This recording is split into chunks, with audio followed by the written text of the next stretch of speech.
everybody. Today I'd like to read you a chapter of A Little History of Economics by Niall Kishtainy. Chapter 7. Corn Meets Iron.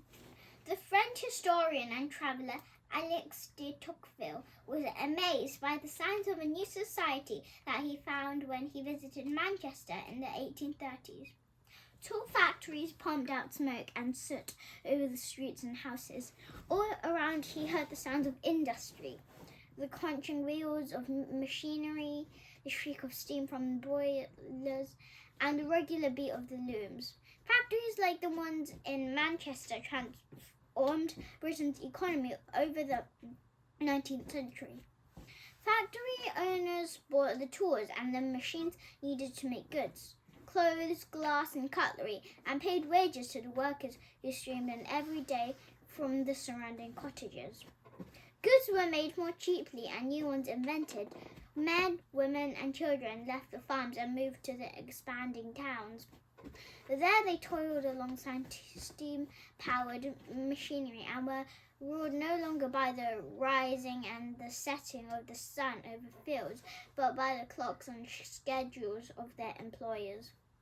The changes were so profound that later they came to be called the Industrial Revolution.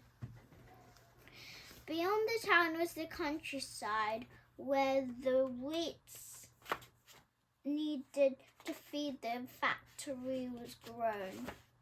Agriculture had long been the backbone of the economy, and landowners were rich and powerful as a result. In the past, land had been shared out according to old customs of the village.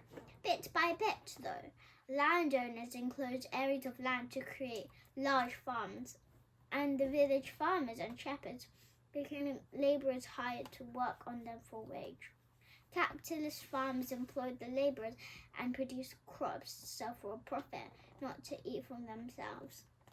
New farming methods made it impossible to produce a greater amount of food to feed the growing population in the cities. Then, as Manchester and towns like it filled with warehouses and factories, the basis of the country's wealth shifted away from agriculture towards industry. People started to build up fortunes by investing in the industrial economy. One of them was David Ricardo, 1772 to 1823. A leading British stock broker, someone who trades in the stock market. After making himself a rich man, he turned to economics, displaying powers of logic never seen before in an economist. In the 18th century, boys from well-to-do families were tutored in Greek and Latin before going to university. Not so the young Ricardo. His father, a successful Jewish businessman, believed that a practical education was more important. So at the age of 14, Ricardo was sent to work in the stock market. He was brilliant at it and earned himself lots of money. Later, he helped lend money to the British government to fight Napoleon. One of his deals was effectively a bet on the outcome of the Battle of Waterloo in 1815. By lending to the government, Ricardo was taking a huge risk. If the British were defeated, he'd lose a lot of money. His friend and fellow economist, Thomas Malthus, who we'll meet properly soon, had a small stake in the loan. Malthus panicked and wrote to Ricardo to ask him to get rid of his share. Ricardo held his nerve, though, and held on to his own stake. When news came of the British victory, he became one of the wealthiest men in Britain overnight. Ricardo stumbled upon economics in a library which he discovered Adam Smith's The Wealth of Nations. It turned out to be the most important book he ever read, and inspired him to apply his formidable mind to the analysis of the economy at a time when the new capitalists were competing for power with the old landowning aristocrats. The question was how the country's growing wealth was to be divided between the landowners, the capitalists, and the mass of workers. Although Smith had shown how markets brought prosperity, he detected notes of conflict. They got louder early in the 19th century when the workers became angry about high food prices.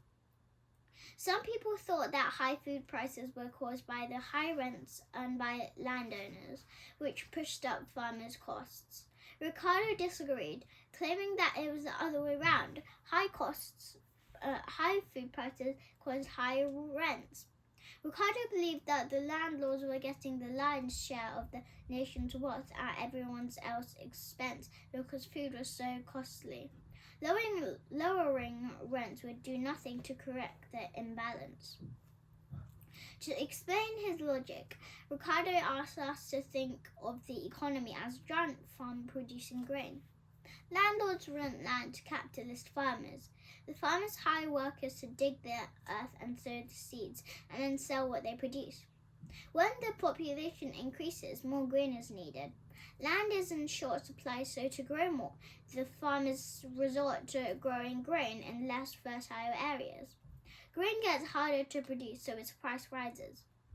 Farmers on the least fertile land need many workers to produce a bushel of grain, so have little profit left over after they've paid the workers' wages. You might think that farmers on more fertile land would end up with higher profits because they can produce a bushel with fewer workers. In fact, it's the landlords who gain because farmers compete for the use of land.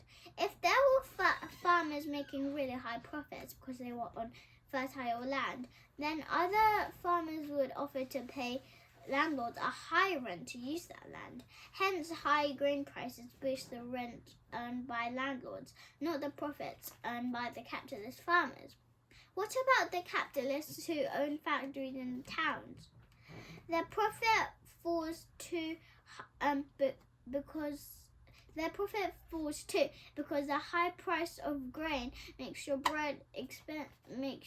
bread expensive, and so they have to pay higher wages to ensure the survival of their workers. As for the workers, they will lose out from the high grain prices because their food costs them more. Ricardo therefore concluded that the interest of the landlord is always opposed to the interest of every other class in the community. The power of the landlords dragged down the economy, Ricardo said. When capitalists build factories and hire workers to make and grow things, they increase production and the economy.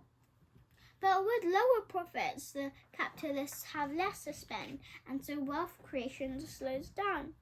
Landowners get rich simply by collecting rent on the land. Instead of investing their income like the capitalists, they consume it on maids and butlers, on libraries for their mansions, perhaps on expeditions to the tropics to collect plants for their gardens, none of which contributes to the long-term wealth of the nation. In Ricardo's time, the imbalance swung further in favour of the landowners because Britain had laws that banned cheap foreign grain. They were called the Corn Laws, and they stopped Britain from importing the extra grain needed to feed its growing population. The result was even higher grain prices. Ricardo's reasoning showed that the laws helped swell the landlords' rents, shrink the capitalists' profits, and impoverish the workers.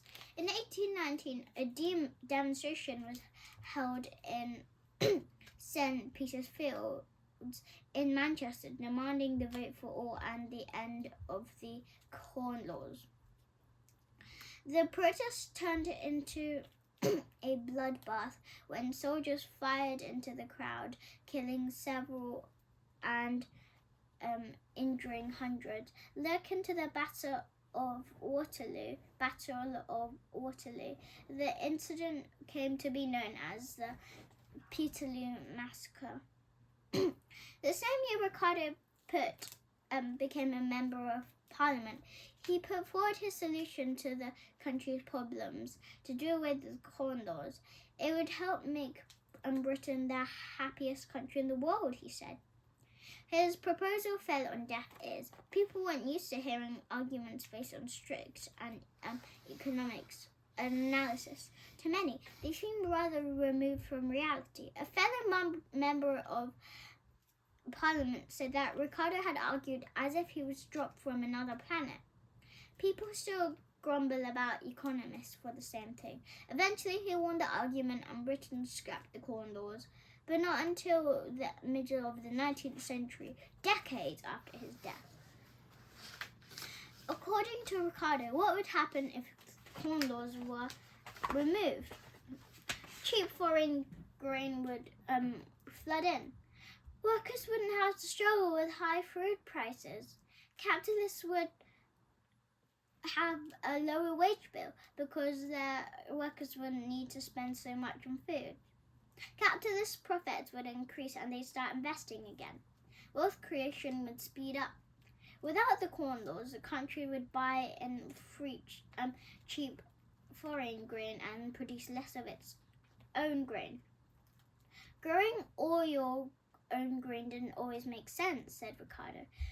A country can make other things, clothes and iron in factories to sell for foreigners for their grain.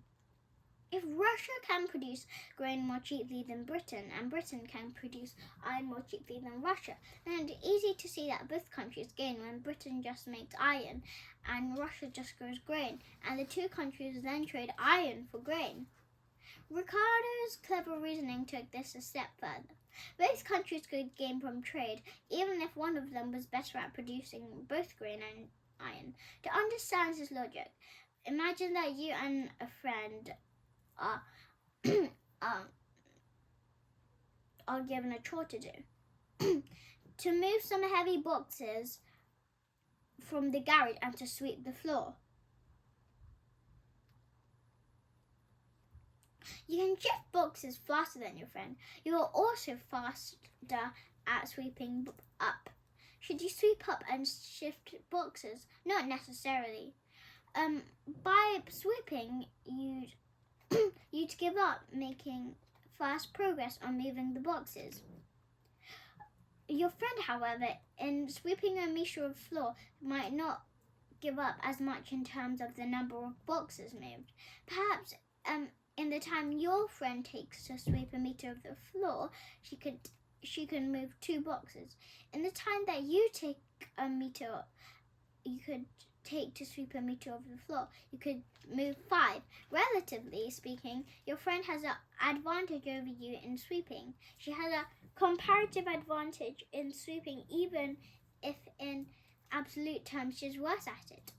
Together you'd finish the chore quickest if you stick to moving boxes, your friend is sweeping.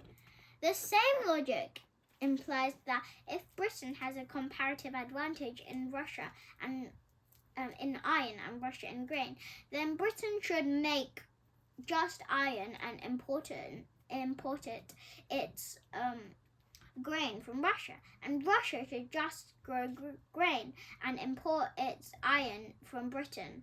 The idea is profound because every country has a comparative advantage in something, and so every nation has the potential to gain by specializing and trading. It's better for countries to open their borders for foreign trade than to try to be self-sufficient. Although a few economists have challenged it, see Chapter 12, Ricardo's idea of comparative advantage became one of the most cherished principles of economists. Ricardo was praised for bringing a new standard of reasoning into economists. The 19th century British writer Thomas de Quincey turned to economics after finding that his consumption of opium had made him unable to tackle his usual reading of mathematics and philosophy. He was totally unimpressed by the writings of the economy.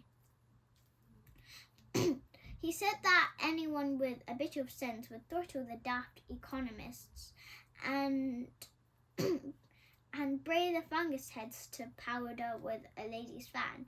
Then someone lent him a book by Ricardo, and before he'd finished the first chapter, he exclaimed, "Thou art the man."